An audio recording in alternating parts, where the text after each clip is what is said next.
waktu mencelakaimu. Begitulah yang diceritakan dalam film berjudul Door Lock yang rilis tahun 2018 di Korea Selatan ini. Simak video ini beberapa menit ke depan kalau kamu penasaran sama ceritanya. Jangan lupa juga untuk subscribe agar kamu tidak ketinggalan cerita seru lainnya. Di awal film ini diperlihatkan seorang gadis yang sedang dalam perjalanan pulang. Selama perjalanan, dia merasa gelisah karena seperti sedang dibuntuti dan diperhatikan. Sesampainya di kamar apartemen, gadis tersebut mendapati kamarnya dalam keadaan gelap. Dan dia sudah beberapa kali mencoba menghidupkan lampu namun tidak bisa. Akhirnya dia menggunakan lampu yang ada di ponselnya sebagai alat penerangan dan tak lama kemudian dia mendengar suara dari dalam ruangan tersebut. Dia mencari tahu sumber suara tadi dan saat mengecek sebuah lemari, tiba-tiba muncul seseorang yang langsung membekapnya dari belakang. Dan film pun dimulai.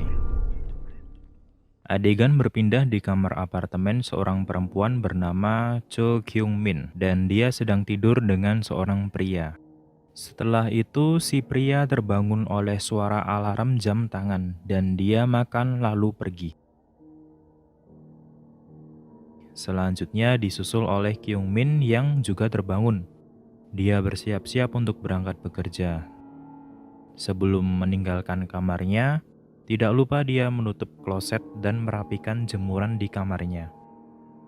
Oh iya, perlu diingat bahwa semua yang aku jelasin nanti akan saling berkaitan, jadi mohon disimak dengan baik-baik ya. Lanjut, saat akan mengunci kamarnya dari depan, dia merasa ada hal yang aneh karena door lock di pintunya terbuka dan tampak kotor. Demi keamanan, akhirnya dia merubah kata sandi di alat tersebut. Kita ingat-ingat ya, passwordnya adalah 1784. Sesampainya di tempat kerja, dia menjalankan tugasnya sebagai teller di suatu bank. Sepulang Kyung Min dari tempat kerjanya, kita diperlihatkan dengan seseorang perempuan lagi bernama Yojo. Dia ini adalah teman dekat Kyung Min. Mereka sedang berbincang terkait pekerjaannya, dan Kyung Min mengungkapkan ingin mendapatkan perpanjangan kontrak agar memiliki uang yang cukup untuk pindah dari apartemennya yang sekarang. Di saat mereka sedang ngobrol, tampak seorang pria yang sedang memperhatikan mereka dengan tatapan yang cukup aneh. Sesampainya di apartemen, dia disambut oleh penjaga apartemen shift malam dan dia diberi sebuah titipan paket. Ternyata itu adalah paket dari ibunya. Dia tahu setelah membaca surat dari ibunya yang tertempel di pintu kamar. Dan di sini lagi-lagi dia menemukan door lock miliknya terbuka. Setelah itu dia menelpon ibunya dan terjadilah perbincangan antara ibu dan anak. Tidak lupa dia juga menanyakan kepada ibunya apakah membiarkan door lock-nya terbuka begitu saja. Namun ternyata ibunya tidak merasa melakukan hal tersebut. Nah, di sini Kyung Min nampak kebingungan siapa yang sudah mengotak-atik door lock miliknya. Saat akan tertidur, tiba-tiba terdengar suara orang mengetuk pintunya. Tidak hanya mengetuk, bahkan orang tersebut berusaha memasukkan kata sandi pada door lock. Namun beberapa kali dicoba ternyata gagal. Dan lebih parahnya lagi, gagang pintu kamarnya digerak-gerakan dengan cepat seperti akan dibuka dengan paksa. Akhirnya dia mencoba memberanikan diri untuk mengecek siapa orang tersebut. Namun saat dilihat melalui lubang pintu, ternyata tidak ada siapa-siapa. Kyung Min yang merasa khawatir akhirnya melapor kepada polisi. Polisi datang dan melakukan pengecekan. Namun karena tidak ada barang bukti yang kuat, akhirnya kejadian tersebut tidak bisa ditindaklanjuti. Dan ternyata, menurut pengakuan dari polisi, bukan kali ini saja Kyung Min melaporkan hal serupa, yang berarti dia sudah mengalami kejadian yang sama di hari-hari sebelumnya. Keesokan harinya, Kyung Min terbangun dengan kepala yang agak pusing. Dan sama seperti hari sebelumnya, dia bersiap-siap berangkat bekerja. Sebelum dia meninggalkan apartemen, dia diajak berbicara oleh penjaga apartemen shift pagi yang bernama Han Dong-hun. Di sini Kyung Min juga sudah ingin memeriksa CCTV di apartemen untuk mengecek pelaku yang semalam mengganggunya. Namun karena dia sudah akan berangkat bekerja, akhirnya dia menunda pengecekan CCTV. Adegan berpindah di bank. Tampak Kyung Min sedang melayani seorang pria bernama Kim Gi Jung. Kalau kita lihat pria ini seperti nggak asing ya. Yap, bener banget karena ini adalah pria yang memperhatikan Kyung Min dan temannya di dalam kereta. Dan terjadilah perbincangan di antara mereka. Ya, obrolan mengenai pelayanan bank seperti biasalah. Tapi kalau dilihat-lihat, Gi Jung ini terus memandangi Kyung Min, sepertinya dia menyukainya. Lalu dia mengajak Kyung Min untuk ngopi bareng yang jelas ditolak oleh Kyung Min dengan jawaban yang halus. Tidak terima dengan hal tersebut, Gi Jung membuat keributan sampai akhirnya harus diusir oleh satpam. Sepulang dari tempat kerja, Kyung Min melihat penjaga apartemen shift malam sedang dimarahi polisi karena tidak bisa menjaga tempat tersebut dengan aman. Sehingga banyak masalah terjadi termasuk laporan dari Kyung Min yang sebelumnya. Lalu dia segera bergegas menuju kamarnya karena merasa tidak enak dengan si penjaga apartemen. Di malam hari, saat Kyung Min tertidur, tiba-tiba muncul pria dari bawah ranjangnya. Pria tersebut memberikan obat bius kepada Kyung Min. Lalu pria itu mandi dan tidur di ranjang tersebut. Tampak juga jam tangan yang tadi diperlihatkan di awal film. Di hari berikutnya, Kyung Min mendapatkan kabar baik karena ternyata dia diangkat menjadi karyawan tetap di bank tersebut. Namun ternyata tidak hanya hal baik yang ia terima di hari tersebut. Dia juga apes karena sepulang kerja harus bertemu lagi dengan si pria aneh Gi Jung yang lagi-lagi mengganggunya. Kyung Min ditahan saat akan menaiki bus dan dipaksa untuk pulang bersama Gi Jung.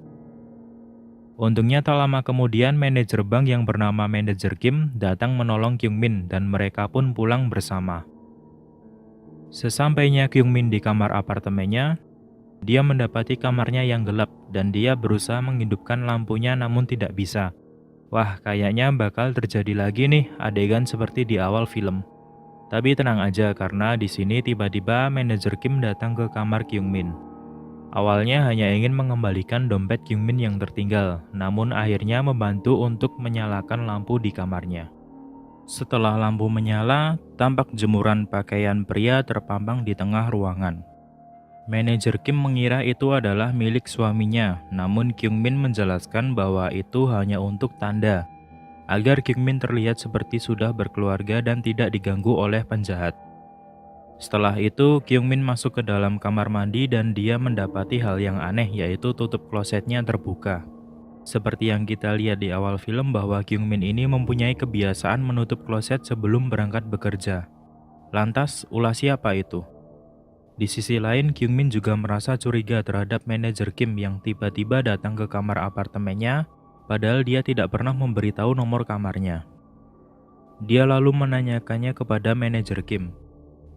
Dan sebelum pertanyaan tersebut dijawab, dia sudah buru-buru turun ke bawah dengan alasan mengambil kopi. Padahal memanggil polisi, meninggalkan si manajer Kim yang sendirian di kamar.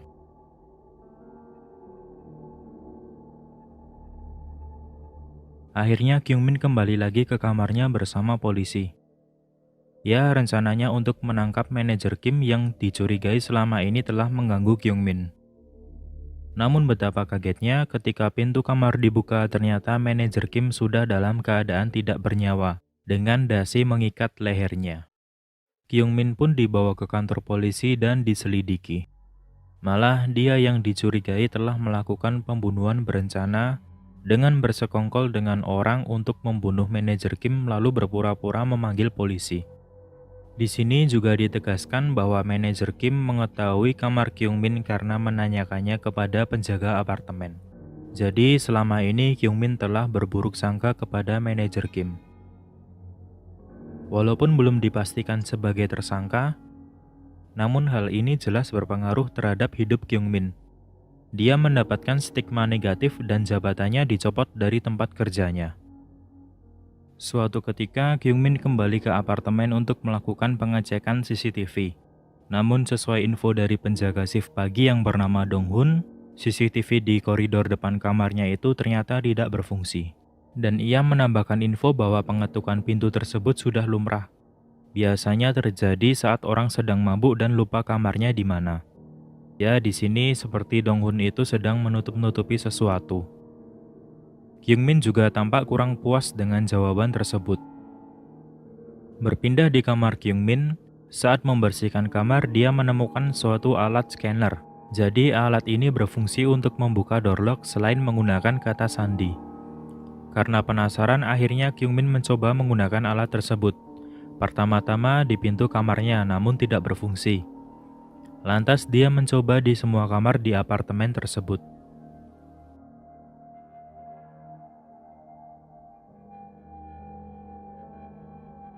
Akhirnya dia menemukan door lock yang cocok. Dan dia masuk ke dalam kamar lalu mencari tahu siapa pemilik kamar tersebut. Saat sedang melihat-lihat sekitar, ditemukanlah berkas surat-surat mengenai kartu kredit dengan nama pemilik Kang Sung-hye. Keesokan harinya, Kyungmin bertemu dengan Hyojo. Bermodalkan berkas yang ditemukan sebelumnya, Hyojo bisa mendapatkan daftar transaksi dari kartu kredit milik Sung-hye. Tujuannya adalah untuk menyelidiki lebih lanjut tentang Sung-hye.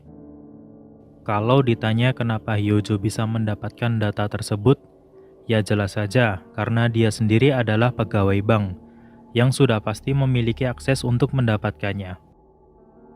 Tampak ada yang mencurigakan dari daftar transaksi tersebut karena penggunanya selalu membeli produk dengan harga 3.200 won setiap jam 13.00.